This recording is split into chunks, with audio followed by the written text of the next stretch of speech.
Radha come on यार, हास ना.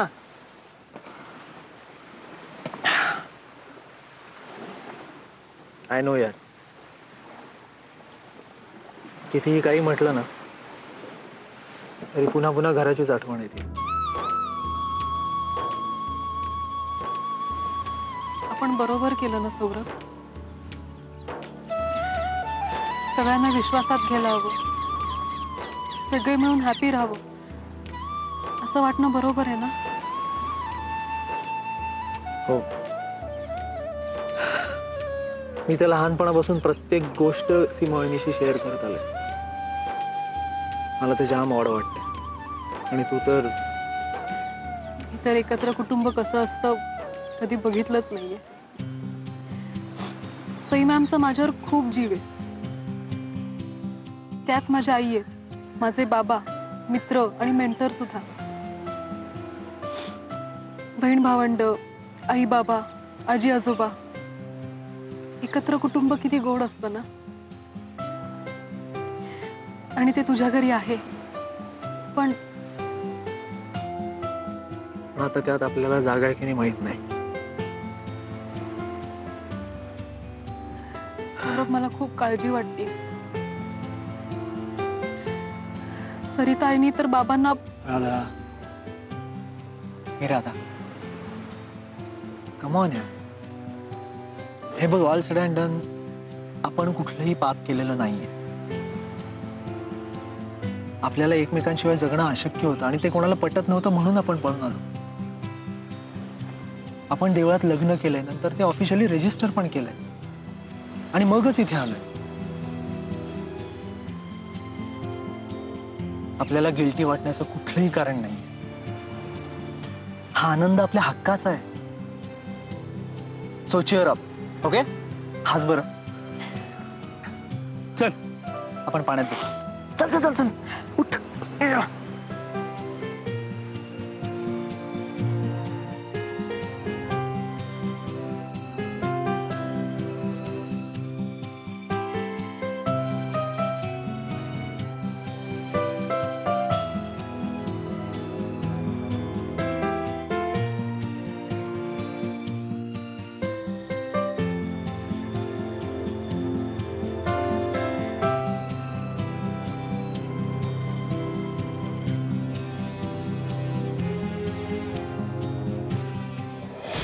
सर प्लीज असं नका वागू.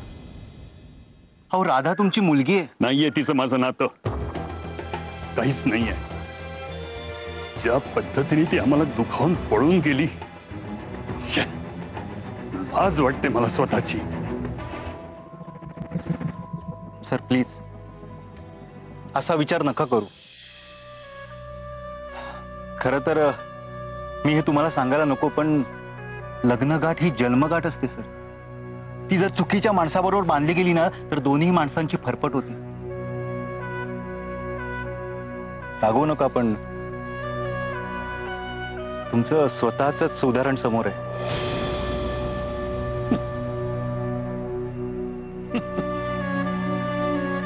माझ्या जखमांवर मीठ चोळायला आलायस तू. माझं आयुष्य गेलंय, संपलं. एक आशा शिल्लक होती, त्याची पण राधानी माती केली. नाही सर, तुमचा हा आत्ता या क्षणाला विचार आहे, पण राधा जेव्हा सौरभ बरोबर लग्न करून सुखी झाली असेल ना, त्यावेळेला तुम्ही हे सगळं विसरून जा.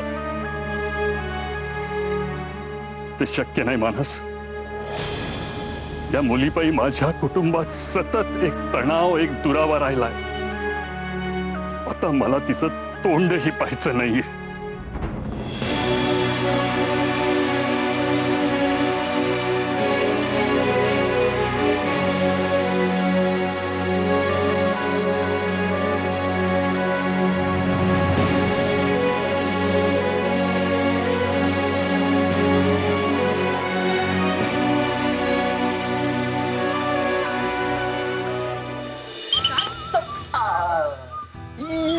काय अरे किती सौरभ, खरंच ना सौरभ, अरे किती पसारा करून ठेवलायस तू. काय सगळे कपडे नुसते असेच ठेवलेत. तर नाही करायचं. हा मग कसं करायचो? गप. ऐक, वाव, क्या बात आहे. नीट ठेवा. मी जरा फ्रेश होऊन येते. हा? मी येऊ? हा ये.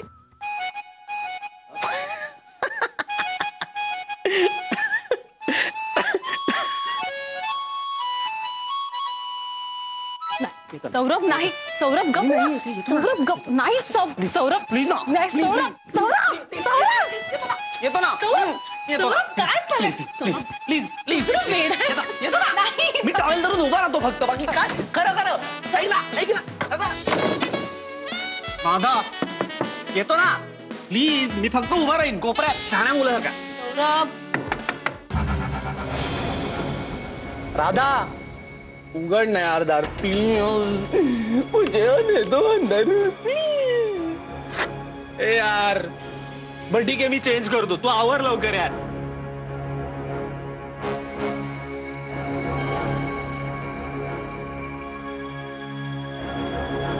राधा, चल ना यार. किती वाजले यार. का आंघोळ करतेस का अभिषेक करून घेतेस स्वतःला? चल चल चल चल चल चल चल. राधा, राधा यार.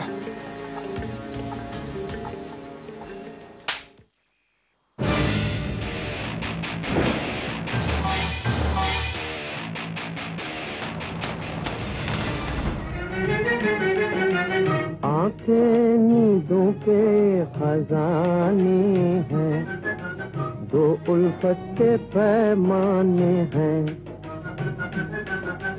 आंखें नींदों के खजाने हैं. दादा, दो उल्फत. दादा, तुम्ही मला उडप्याकडे प्रॉमिस केलाय.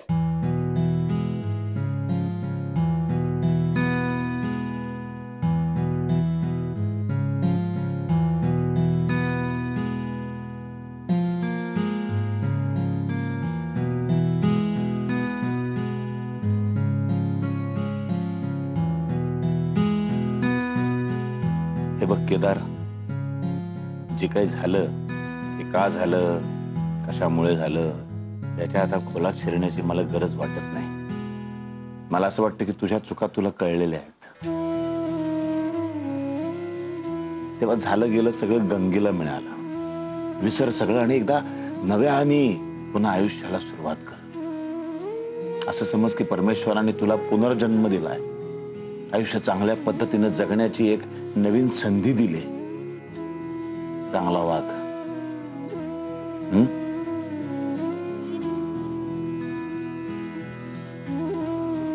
बाप आहे रे मी तुझा. बाप आपल्या पोरांची नस नस ओळखतो. पहिल्यांदा जेव्हा खोटं बोललास ना लहान असताना, तर मुस्काटात मारली होती मी तुझ्या इथे आतमध्ये काय चाललं नाही तुझ्या डोळ्यात फक्त मलाच कळतं काय आहे ते. दुसऱ्या कोणालाही तू गंडवू शकतोस, मला नाही गंडवू शकत. हा मला मान्य आहे, मी तुझ्याशी खूप वाईट वागलो, बोललो, पण काय ना मला लबाडी सहन होत नाही रे. ही लबाडी तुझ्या चेहऱ्यावर दिसली ना की माझी तळ पायाची आग मस्तकात जाते. मग मी असा आरडाओरडा करून बोलायला लागतो. मला नाही सहन. बघ हे बघ, परत परत माझं तेच सुरू झालं. माफ कर बाबा, परत नाही तुला असं टाकून बोलणार, पण तूही तसं वागू नकोस.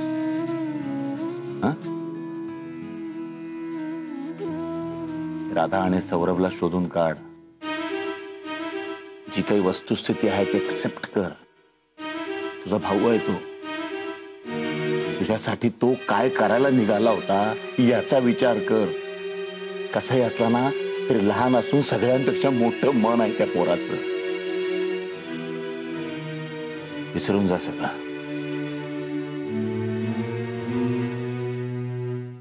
आमचे आशीर्वाद कायम तुझ्या बरोबर आहेत. त्या दोघांना शोधून काढ, सगळे मतभेद दूर कर, परत आपलंसं कर. त्या मिताली बरोबर लग्न कर. तिच्या पोटामध्ये तुझंच बाळ वाढतंय. सुखी हो.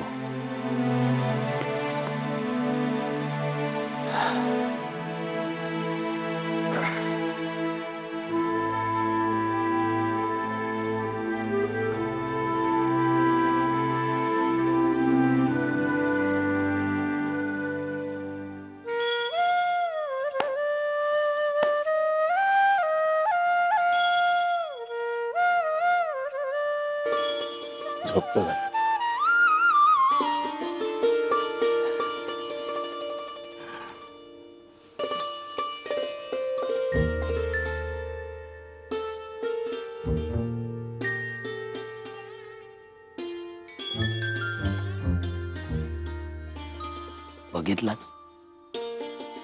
बघितलास तुझ्यावर केवढा प्रेम आहे त्यांचा ते.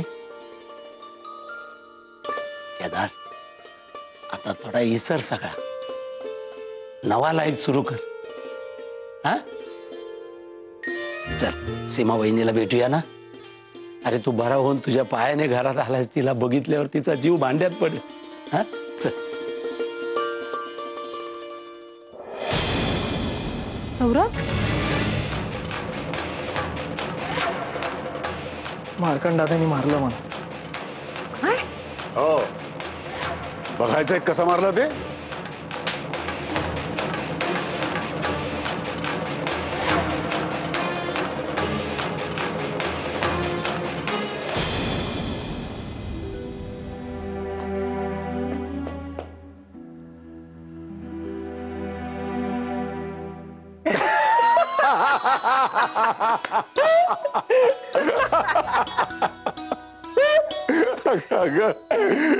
सांगतो काय प्रकार आहे ते.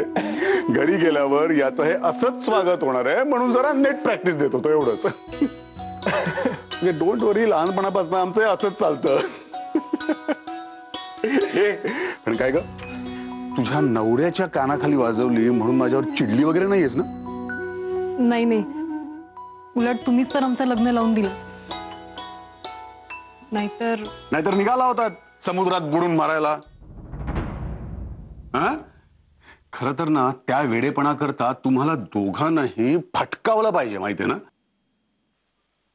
बरं, एक गोष्ट लक्षात ठेवायची. त्या दिवशी जेव्हा सीमानं तुला आणि यशवंतला रूम मध्ये बंद केलं होतं, तेव्हा मी तुला कडी उघडून बाहेर काढलं. त्यानंतर जेव्हा तुम्ही दोघंही देवदास बनून समुद्रात जीव द्यायला चालला होता स्वर्गाच्या वाटेवर, तेव्हा समुद्रातून मी तुम्हाला बाहेर काढलं. इथपासून ते देवळात तुमचं लग्न लावून दिलं, ते रजिस्टर्ड केलं. हे सगळे उपद्व्याप, आणि हे इथे आनंद नगरला तुम्हाला घेऊन आलो, हे सगळे उपद्व्याप मी केले आहेत. हे जगात कोणालाही कळता कामा नये, कोणालाही. हो, हा, काय आहे तिकडे सीमासमोर मी तुम्हाला शिव्याच घालणार आहे. तयार राहा त्याकरता.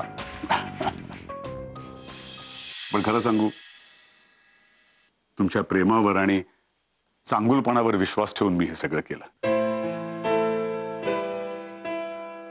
सौरभ, केदारची कंडिशन बघून तू राधाला त्याच्याशी लग्न करायला सांगितलं आणि ही सुद्धा त्याकरता तयार झाली. हा जगाच्या दृष्टीनं वेडेपणा होता, मूर्खपणा होता खरं तर. पण त्यामुळेच खरं तर हल्लो रे मी मनात. स्पष्टपणे जाणवलं मला की तुम्ही दोघं मनानं इतके एकरूप झालात की कुठल्याही आगीतलं सुद्धा सहज पार झाल रे. ते सुप्रसिद्ध शायर जिगर मुरादाबादनी म्हटलंय तसं, ये इश्क नहीं आसान इतना तो समझ लीजिए, ये इश्क नहीं आसान इतना तो समझ लीजिए, एक आग का दरिया है और डूब के जाना है. वाह वाह, काय अरे तुम्ही ते खरंच करायला निघाला होतात. हा, केदारचं नाटक वेळेवर उघडकीला आलं म्हणून रे, नाहीतर. पण म्हणतात ना, खरं प्रेम करणाऱ्यांच्या मागे परमेश्वर उभा असतो.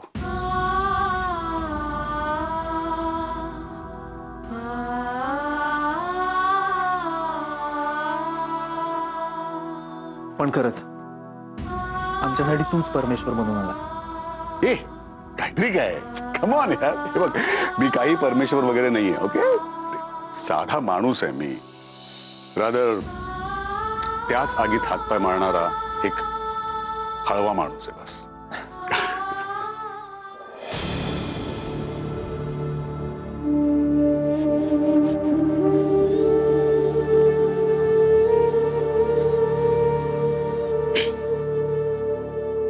सीमा वहिनी,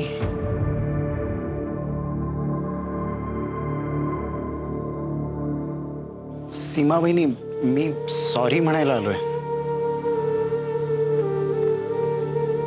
सीमा वहिनी, मी मनापासून सॉरी म्हणतोय का? मी म्हणजे तुला या सगळ्याचा खूप त्रास झाला असेल मला. मग सीमाबाईनी ऐक ना, सीमाबाईनी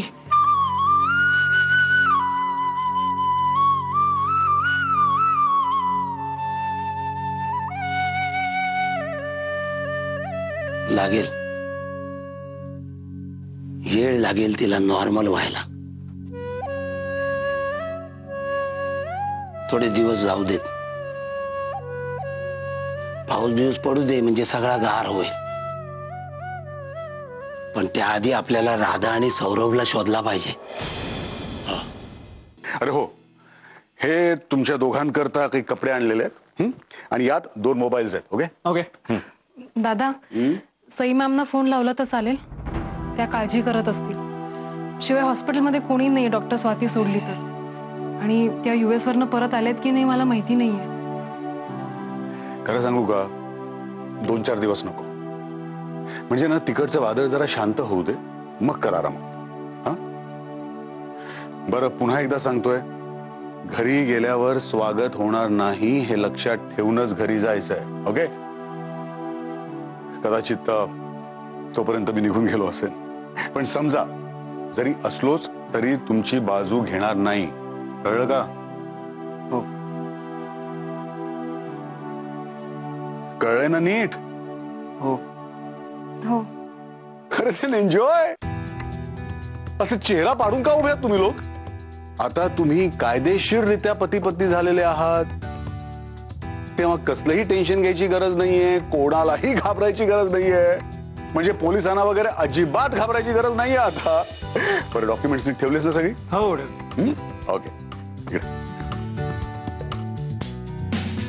बॅग मध्ये पैसे ठेवले. आणि आता कुठलंही टेन्शन घ्यायचं नाहीये, सगळी टेन्शन संपलेली आहेत. So now just enjoy yourself. Okay. निघतो मी. Yes. Bye. Bye. All the best. हे तुम्ही दोघांनी ना फक्त एकच गोष्ट लक्षात ठेवा, खरं प्रेम खरंच खूप दुर्मिळ असतं. म्हणजे एखाद्या ब्रह्मकमळासारखं. ते ज्याला मिळतं ना त्यालाच बस मिळतं. ते प्रेम तुम्हा दोघांना मिळालंय, तेव्हा ते नीट जपून ठेवा. या ब्रह्मकमळाच्या पाकळ्या मलूल नका होऊ देऊ. हे बघा, गैरसमज, इगो क्लॅशेस किंवा भांडणं हे असे छोटे मोठे झंझावात येणारच, येऊ दे. तेव्हा फक्त शांतपणे डोळे मिटा आणि त्याची आठवण करा. ओके. चलो, बाय. बाय. राधा, मला जरा तुझ्याशी 2 मिनिटं बोलायचंय. हा हे बाबा, पण तुझी परमिशन घ्यायला हवी आता. हा प्लीज. ओके. चल, टेक केअर बाबा. बाय.